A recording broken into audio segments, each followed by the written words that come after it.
And now, Roma Wines, R-O-M-A, made in California for enjoyment throughout the world. Roma Wines present Suspense. Tonight, Roma Wines bring you Mr. Dane Clark as star of Till the Day I Die, a suspense play produced, edited, and directed for Roma Wines by William Spear. Suspense, radio's outstanding theater of thrills, is presented for your enjoyment by Roma Wines. That's R-O-M-A, Roma Wines, those excellent California wines that can add so much pleasantness to the way you live, to your happiness in entertaining guests, to your enjoyment of everyday meals. Yes, right now a glassful would be very pleasant as Roma Wines bring you Dane Clark in a remarkable tale of Suspense. I'd practically worn a track in the linoleum, and I was on my third pack of cigarettes in 3 hours. I was jumpy as a 3-year-old thoroughbred that's flunked the saliva test. Partly it was because you always feel like that after a job. Partly it was the idea of staying holed up in that crummy dump when I had enough dough now to buy a good-sized hotel, but mostly it was Pat. She and I were washed up anyway, even if she didn't know it. And when you're washed up with a dame, almost... But when it's the kind of bellyache she was doing, it's enough to get you set for a canvas course. It's the future I'm worried about, Frankie. Oh, what's the matter with the future? It doesn't look like you'll ever be on any breadlines. No, I don't mean that. I mean our future, yours and mine. Well, stop worrying about it. I can't. You didn't have to do it, Frankie. What do you mean I didn't have to do it? The guy had his cold. We were walking out of the place with a bag full of dough, and all of a sudden he steps around the corner and slaps a light in my face. But you didn't have to kill him. Oh, I suppose I should have given him cab fare to the police headquarters. He'd have put the finger on us, don't you understand that? He'd have given a description to the cops, and a good description is all those guys need because sooner or later, sister, they get you. I don't know, Frankie. I just never figured you'd ever do a thing like that. Stop it. Look, you've been going out on these jobs with me for over a year now. You know what the score is. What do you think we carry a gun for? For looks? Yeah, but this is different, Frankie. This is murder. All right, so it's murder, and the only difference between murder and what you've been doing is that murder gets you the works, and armed robbery only gets you 10 to 20. Doesn't it even bother you? Well, why should it? A guy I don't know the first thing about, a guy that just had the tough luck to be working late in the joint we stacked out the crack? A guy I don't even see his face. I don't know what he looks like even now. He was a man, though, Frankie. He was a human being. So what? Guys are knocked off every day. Guys you don't know anything about, only what you read in the paper. And do you worry about it? You do not. I don't like it, Frankie. I don't like any part of it. But you like that 50 grand in the suitcase over there. You like that all right, don't you? I'm not so sure, Frankie. Oh, I'm not so sure. 'Cause I was in on this, too. Maybe you don't have a conscience, but I do. A man was murdered, and it was partly my fault. You don't just brush off a thing like that, Shut Frankie. up. Sooner or later, it begins to work on you. Sooner or later, it begins to catch up with you. Shut up! And when it does, you... Oh! Now forget it, will you?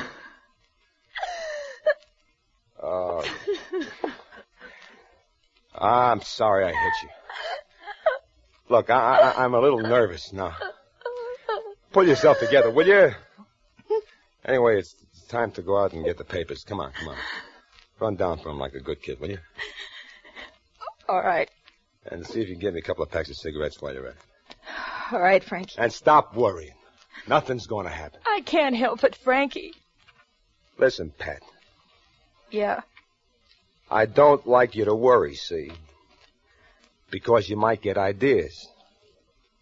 What do you mean, ideas? I mean, you might get some ideas about saying something to somebody.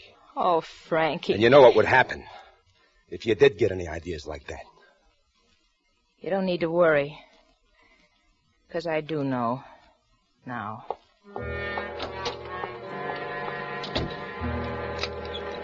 I went over to the window and I watched her go down the steps to the street and then start for the corner. I knew I didn't have to worry about anything yet, but having somebody around who can put the finger on you for a murder rap isn't so healthy. I was just starting on my 4th pack of cigarettes when I heard her running up the stairs. All right. Hurry up, Frankie. Open the door. All right. Well, you don't have to knock the... What's the matter? Somebody after you? No, but look at the paper. Let's see. Oh, front page, huh? Repair Loot Brokerage Office. No, the picture. What about the picture? It's me. It's me. Listen, Pat, there's only one place in the world they could have got a picture of me. No, don't listen, Frankie. Don't you. You're hurting me. Look what it says. What about it? Look at it. Look what it says under it. Huh? Philip Abel, accountant, shot down. No. It couldn't be. It can't be. It is, though, Frankie. It's the man you killed. It couldn't be, I tell you. Why, that's me. It's exactly like me any way you look at it, even the way the hair is parted. Look. Why, it's some kind of a mistake or something. You know it isn't, Frankie. How could it be? I don't know. I don't have any picture of you. You told me you never had any taken. You said you'd been smart. You hadn't let him take your picture since you were a kid. Yeah, that's right. I never did. But it's almost exactly like me. I couldn't tell the difference myself. It's just one of those freak things. The guy you didn't know or care about. The guy who wasn't going to bother your conscience one little bit. The guy you killed turns out to be your double. Yeah. It's sort of like killing yourself. Shut up. I told you it's not so easy to kill a Come man on, without... give me that paper. Frankie, what are you trying to do? I'm tearing up that picture, see? And now, I'm burning it. See? And it's over with. It's forgotten, see? It's nothing but a little pile of ashes. I never heard of the guy. I don't know the first thing about him. I don't even remember his name. I do. It was... Shut up! I don't want to hear about it. Ever.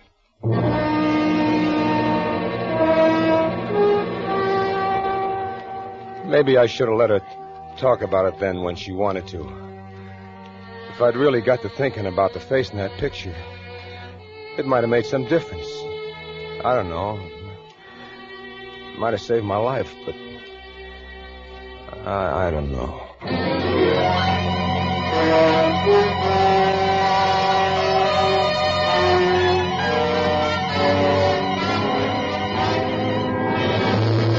For Suspense, Roma Wines are bringing you Dane Clark in Till the Day I Die, a radio play by Martin Ryerson. Roma Wines' presentation tonight in radio's outstanding theater of thrills, Suspense.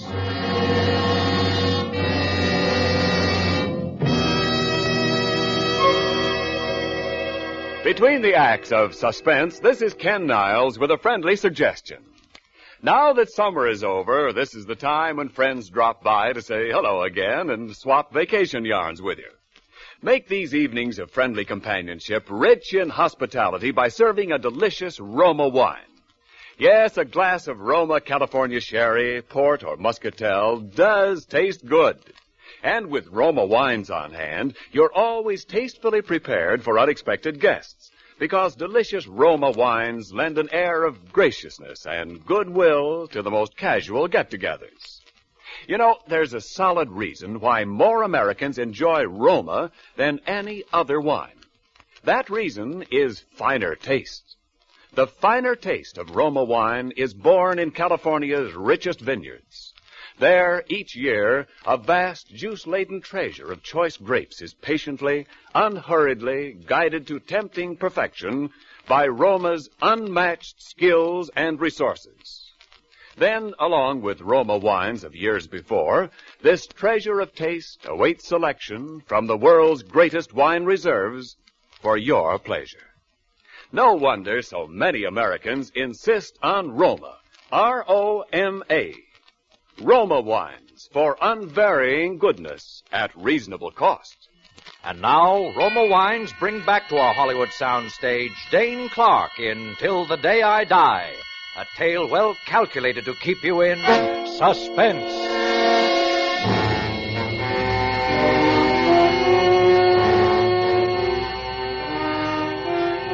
I won't say it didn't get under my skin, because it did. To bump a guy off, and then to see his picture in the paper the next day.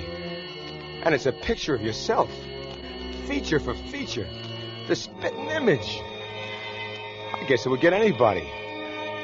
But it was like Pat said, just one of those freak things, so what was the use of worrying about it? What was worrying me more right now was that somebody must have seen us making our getaway, because the cops knew it was a man and a woman who pulled the job. And that wasn't good. It meant that we were just that much easier to spot. It meant that With 50 grand in a suitcase under the bed, we still had to stay cooped up in that crummy rooming house day after day waiting for the heat to slack off. And finally, I couldn't stand it any longer. Yeah, but Frankie, I thought you said... I know what I said, but I'm going nuts in this place. I got to get out. All right. It'll mean we have to separate for a while. Separate? Now, keep Frankie... your shirt on, will you? We can't hang around here, so one of us goes to Chicago and the other one goes to Philly. You take your share of the dough and I don't want any share, Frankie. Are you still beefing about that? That I killed a guy? I just don't want the money, All Frankie. right. Take a couple of grand and anything you want, enough to last you a while. But you're getting out of town, see? All right, Frank. But I got enough money. Okay. Have it your way. You go to the Allerton in Philly. You know the place now. And you wait for me there. For how long, Frankie? A month, 2 months. How do I know? Until it cools off. But I'll get in touch with you. And when the heat's off, we'll meet someplace like KC or St. Louis.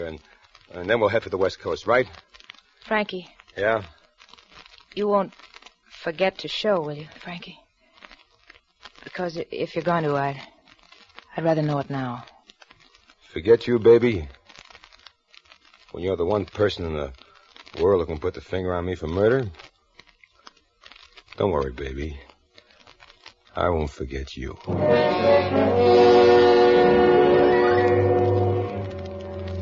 I walked Pat to the subway station a couple of blocks from where the room was, and I said goodbye to her there. Then I bought me a couple of ready-to-wear suits, a few shirts, shoes, and the rest of the trimmings, and I stuffed everything in a brand-new Gladstone and hopped the bus for the railroad terminal. I wasn't doing anything or thinking anything. I was just sitting there in a bus on a seat all by myself, looking out the window, and up front somewhere, the kid was hollering, and I didn't pay any attention to him. I figured the kid was just calling to his old man to come and sit down or something. I went right on looking out the window. Then all of a sudden, I felt a tug on my sleeve, and the kid was there hollering at me. Daddy! Oh, Mommy, come quick! I found Daddy! I turned around quick, and kneeling there beside me on the seat was a blonde, curly-haired kid about 4 or maybe 5 years old. I don't know much about kids' ages. He was laughing, and yet there was big tears running down his cheeks. I don't go much for kids, but there was something about this particular character that... Daddy!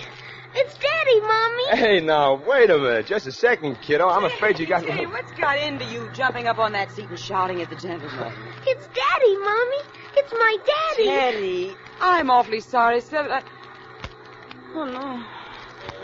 She was standing there, just like I'd seen her a million times, with that long blonde hair and those big expressive eyes.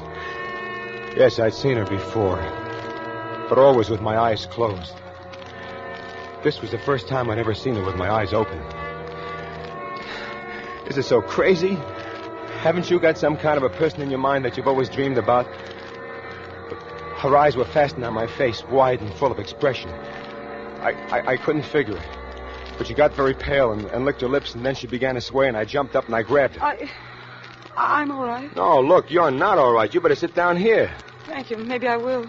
Sit here, Mommy. I'll move over. That's this gentleman's seat, Teddy. Oh, that's okay, kitty. You stay put. There's plenty of room here for the three of us. All right, if you insist. Look, I do insist. It is Daddy, isn't it, Mommy? No, darling, I'm afraid it isn't. I'm so sorry. You must think we're both a little insane. No, I only looked for a minute there as if you saw a ghost or something. I'm afraid for a moment I thought you were a ghost. Me, a ghost? Yes, I know it sounds perfectly ridiculous, but for a moment there, I thought you were my husband. Now I get that daddy routine. Yes, it's almost uncanny, but he was the image of you, the very image. The image of me? Yeah, only, see, he's dead. Huh? Teddy hasn't quite gotten used to the idea yet. That's why he mistook you for his daddy. Philip was killed only about a week ago. About a week ago? Yes, perhaps you read about it in the newspapers. Philip Abel, killed by a hoodlum who was robbing the brokerage office where he worked.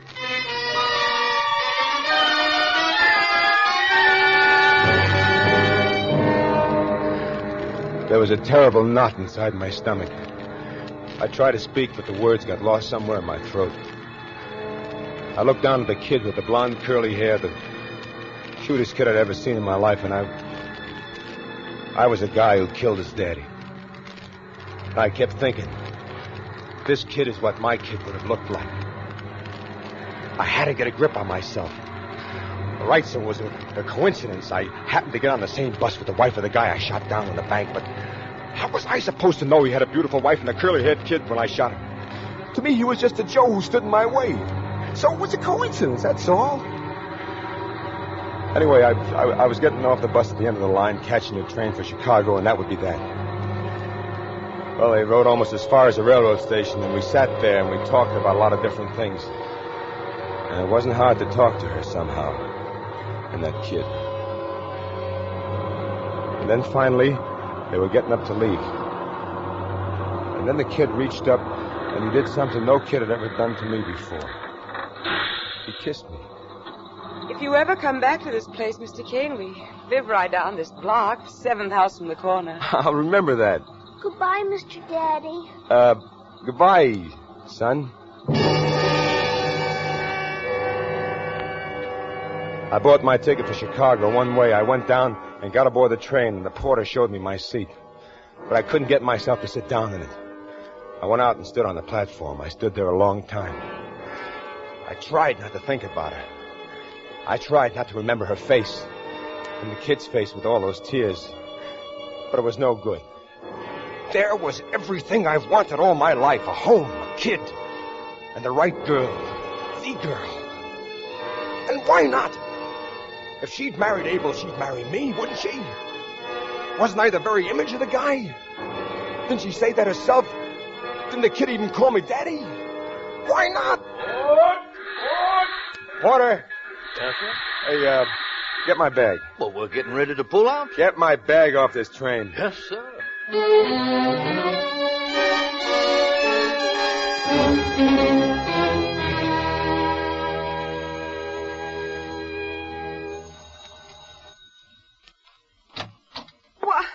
Why, Mr. Kane. Hello. It's Mr. Daddy. Hi, Teddy. Hi. Oh, gee. I thought you were on your way to Chicago. There was a wire waiting for me when I got to the station that told me that the business deal I had there had been called off, so there wasn't any need of me going. And then I remembered your invitation, so I... Certainly never expected it to be filled so soon. Well, if it's too soon, I'll go and I'll... Don't be silly. Come in, please. Gee, I'm glad you're home. I mean... I went into the house. It was everything I knew it would be. Neat, well-furnished, nothing overdone, just a real solid home. And we went into the living room, and there in a big silver frame on the Braby grand piano was the same picture that had appeared in the newspaper. A picture of him. That's Philip. He does look like you, doesn't he? Yeah, he does. He does. Quite a lot. You can hardly blame Teddy very much, can you? Or me? No, I guess I can't.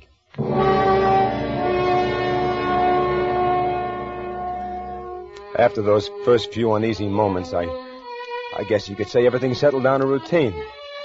I became a regular visitor. She and Teddy called me Frank, and I called her Barbara, and I had dinner with her a couple of times a week, and we went to the movies and the shows and even a couple of night spots together. Did I feel funny about moving in on a wife and a kid of a guy I killed? Why should I? The guy was still a total stranger to me, wasn't he? And whenever she brought up the subject, I just ducked it. And she wasn't bringing it up so often now. From now on, it was just a matter of time. Except for one thing. One little thing. So about 2 months after I met her, I told her how I had to go away on business. Where, Frank? Do you have to go far? Oh, just to Philly, that's all. Philadelphia, that's not far. No, and, Barbara. Yes?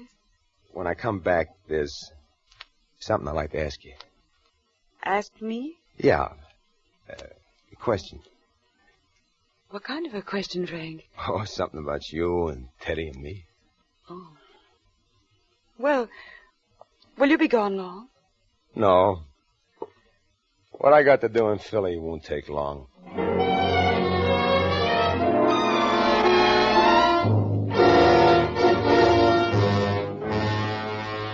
I knew the Allerton Hotel in Philly like I knew the inside of my hat. I knew how to get in without being seen and how to get out without being seen. So I just went up to her room. Who is it? Just an old friend. Frankie. Hi, baby. Oh, Frank. Well, take it easy, will you? Take it easy. Don't you want to let me in? Oh, sure. Sure, come on in. Oh, Frankie, I thought maybe you wouldn't. Yeah, but I did, didn't I? Sure you did. Gee, you look great. You look relaxed and happy. Yeah, I'm happy. Now, what have you been doing with yourself, Pat? Oh, just waiting. Well, nice and private here. Yeah. I guess we better get it over with. Get what over with? I'm afraid I have some bad news for you, Pat. Bad news? Yeah. I'm going to have to kill you. Kill me? Oh, Frankie always did have a lousy sense of humor. Only don't kid that way. Yeah. Oh, I'm not kidding. Frankie, put away that gun. For heaven's sake. Sorry, Pat. But why? What have I done? Nothing yet. Well, then... You see, Pat, I met a girl. All right, take her. But you'll come back. No, this is different. She's the wife, was the wife of a guy named Philip Abel. Philip Abel? That's the man you killed. Yeah, you see, Pat, you got too good a memory. But I wouldn't talk, Frankie. You know I wouldn't talk. That's a chance I can't take, Pat, because from now on I'm not taking any chances. From now on I'm going to be happy. Happy? How could a thing like you be happy? A cold-blooded butcher like you. You think all you got to do is spill enough blood around and you'll get what you want, you'll be happy. Happy, try and be happy with all the blood you've got on your hands. You'll never be happy until the day you die. Through? Yeah. Go ahead. Kill me. Murderer. I will.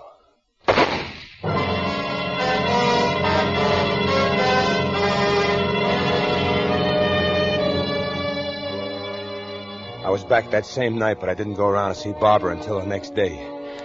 I called and she asked me over to dinner. And afterwards I helped her put the kid to bed and he kissed me goodnight. Then I sat down with her on a couch in the front room. Well, Frank? It's about that question that I told you I was going to ask you when I came back.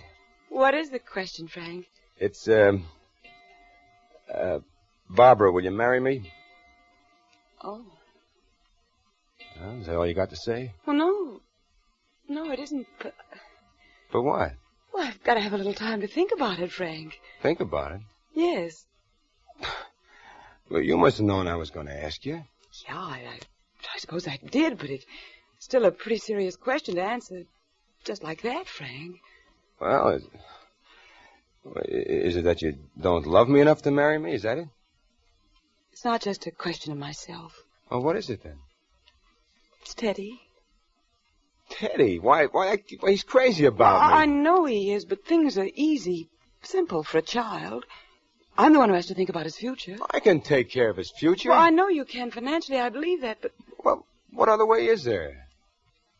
Well, that's what I sometimes wonder if you know, Frank. You see, you're a little different from other men I've known. You're from a little rougher mold, a little harder. Well, I can be changed. I could... Yes, I think you can, but I want to be sure first, Frank. I want to be sure that Teddy's father, his second father, isn't just a successful man, but that he's a good man. Like his first father? Yeah. And what did he have that I don't have? Since you ask, he had a lot of struggle in his life. Oh, struggle. He was a successful public accountant when he died, but it hadn't been easy for him. He'd had to work his way through college. He was an orphan. He'd been adopted, you see. Real name was Lundeen. Lundeen? Mm-hmm. His real parents were killed in an accident when he was less than Teddy's age. They lived on a farm in a little town called Hemley, Vermont. Farm in Hemley, Vermont? Yes. Do you know the place? Lundeen. Mm-hmm. When he was adopted by a family called Abel. He didn't even remember it himself. He was too small, but they told it. Frank? Frank, where are you going? Frank!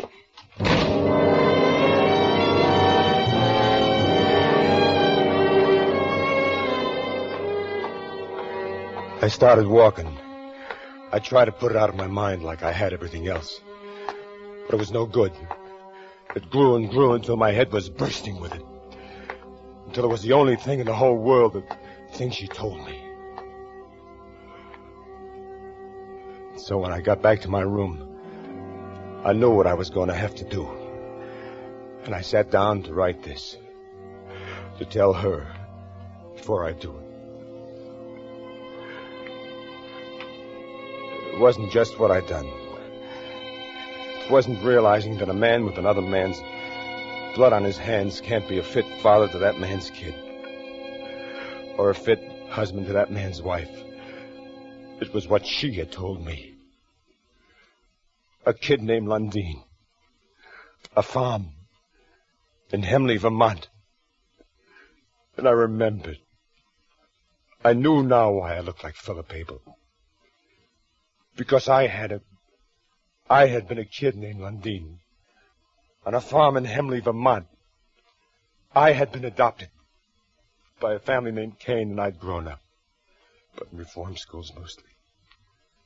And I'd lived to shoot and kill a man named Philip Abel.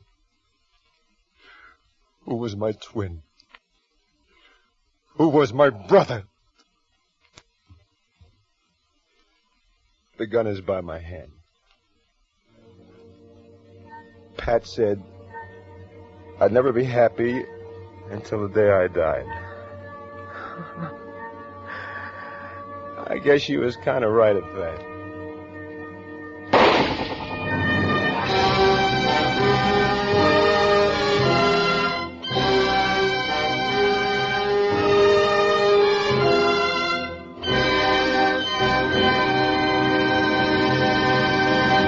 Suspense.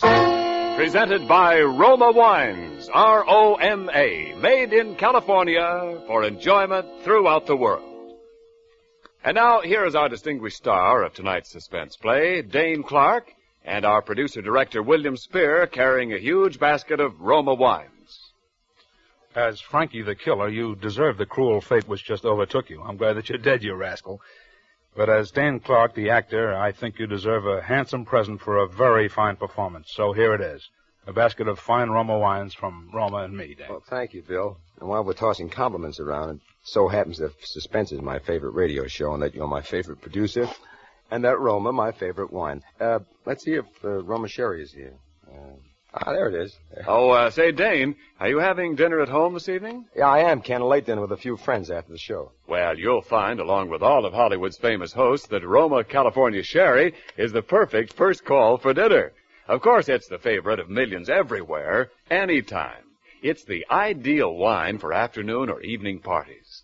Yes, at any time, there is no other wine so good in so many tasty ways as fragrant golden amber Roma Sherry with its tempting nut-like taste. I'll go along with you on that, Ken. But do you know why all this is true, Dane? Of course, there are reasons why delicious Roma Sherry is so good. You see, only Roma, America's foremost vintner, selects for your enjoyment from the world's greatest reserves of fine wines. And because Roma's vast winemaking resources are unmatched anywhere, Roma Sherry, like every Roma wine, is better tasting always. So, ladies and gentlemen, for gracious hospitality at your next party or simple evening at home, serve Roma wine, largest selling wine in all history. Well, Dane, how are the Warner brothers these days? Oh, they're fine. Of course, I've been seeing more of the Davis sisters. Betty and Betty, you mean, in The Stolen Life? You were fine in that picture, Dane. As my Aunt Judy says, you took off your part real good. Oh, my compliments to your Aunt Judy. Who's for Suspense next Thursday, Bill? Well, next week it's a story about an unfortunate but murderous-minded clerk, an accountant, who does what many a downtrodden employee must have often at least considered doing. He kills his boss. Our star will be Gene Lockhart. I think you'll like it. It's quite a character study. Well, I'll certainly catch it next Thursday, Bill. And thanks again for everything. Oh, by the way, Bill, thanks so much for having Cathy Lewis and Betty Lou Gerson on the show with me tonight. I think they're wonderful. They are indeed. Good night, Dane. Next Thursday, same time, hear Gene Lockhart in Suspense. Presented by the Roma Wine Company of Fresno, California. In the following week, Suspense will present such stars as Judy Garland, Rita Hayworth, and Edward G. Robinson. Make it a point to listen each Thursday to Suspense, radio's outstanding theater of thrills. This is CBS, the Columbia Broadcasting System.